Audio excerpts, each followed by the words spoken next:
नमस्कार बंधुरा आज के चले एसेছি नतून একটি ভিডিও নিয়ে।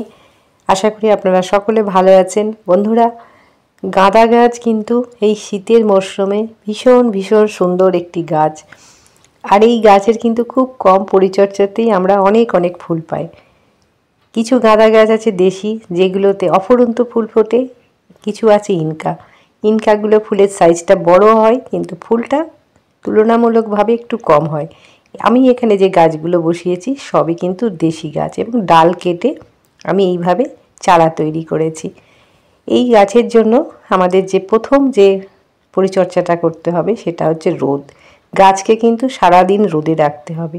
যখন কিন্তু বৃষ্টি হবে নিম্নচাপের জন্য তখন কিন্তু গাছগুলোকে আপনাদের শেডের নিচে কিংবা যেখানে জল পড়বে না সেই রকম জায়গায় রাখতে হবে।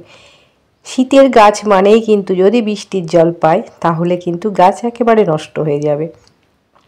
তারপর আসি খাবার।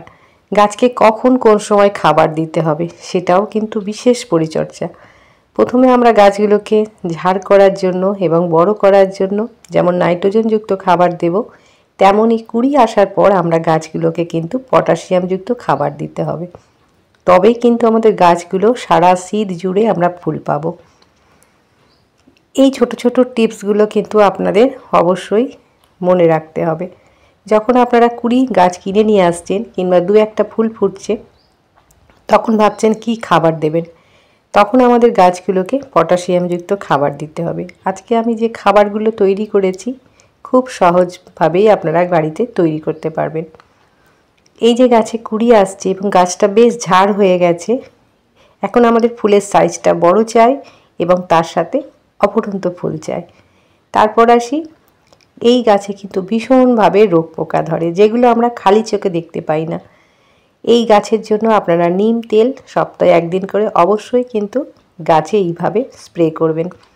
যে গাছে হয়তো ভাবছেন পোকা ধরেনি সেই গাছেও কিন্তু দিতে হবে, কেননা আমাদের বাগানে ছাদ বাগানে গাছগুলো একেবারে সাথে সাথে থাকে পাশাপাশি। তার জন্য এই নিম তেলটা কিন্তু প্রতিটা গাছে আপনারা স্প্রে করবেন। এই যে কুড়িগুলো এসেছে এইবার আমরা কিন্তু গাছে পটাশিয়ামযুক্ত খাবার দেব, তবেই আমাদের এই যে কুড়িগুলো ফুলের সাইজটা আমরা অনেক অনেক বড় পাবো, সেটা দেশি গাছ হোক কিংবা ইনকা গাছ হোক। আমি আজকে রেখেছি এই সমস্ত গাছের জন্য সরিষার খোল। আমরা প্রথমে গাছকে ঝাড় করার জন্য যেমন দিয়েছি সরিষার খোল, ডিএপি, গাছটা ঝাড় হয়েছে আমাদের, এখন আমরা ফুলের জন্য এই সমস্ত খাবার দেব। এই সারটা এমনই একটি খাবার যেটা মধ্যে আছে প্রচুর পরিমাণে নাইট্রোজেন, তার সাথে পটাশিয়াম এবং ফসফরাস। তারপর রেখেছি আমি লাল পটাশ। এটা তো আমরা সকলেই জানি যে ফুলের জন্য ভীষণ ভূমিকা। এই লাল পটাশ যখনই গাছে দেবেন ঠিক কুড়ি আসার আগে দেবেন। যখন কিন্তু আমাদের গাছে বেশ ফুল ফুটতে শুরু করবে তখন কিন্তু আমরা খাবার দেওয়া গাছকে একেবারে বন্ধ করে দেব। তখন আমরা গাছে দেব প্লেন জল। এই যে আমরা খোলটাকে 3 দিন ভিজিয়ে রেখেছি, আমি ভিজিয়ে রাখার পর আমি এতে 1 চামচ লাল পটাশ যুক্ত করছি। মিশিয়ে নিয়ে আমরা কিন্তু এটা সবটা গাছে দেব না, এর থেকে আমি 100 ml নিয়ে নেব। নিয়ে বালতিতে 5 লিটার জল নেবেন বন্ধুরা, জলে মিশিয়ে নেবেন, কেননা এই খাবারটা আমরা পাতলা জল হিসাবে গাছে দেব। এই সমস্ত গাছ খুব বেশি খাবার গ্রহণ করতে পারে না, হালকা খাবারেই কিন্তু এই গাছ আপনার অফুরন্ত ফুল ফুটবে। আমরা যেমন বৈকালে জল দিই গাছে, সেই জলের সাথে এইভাবে মিশিয়ে পাতলা জল করে আমরা গাছে 10-20 ml করে দিয়ে দেব।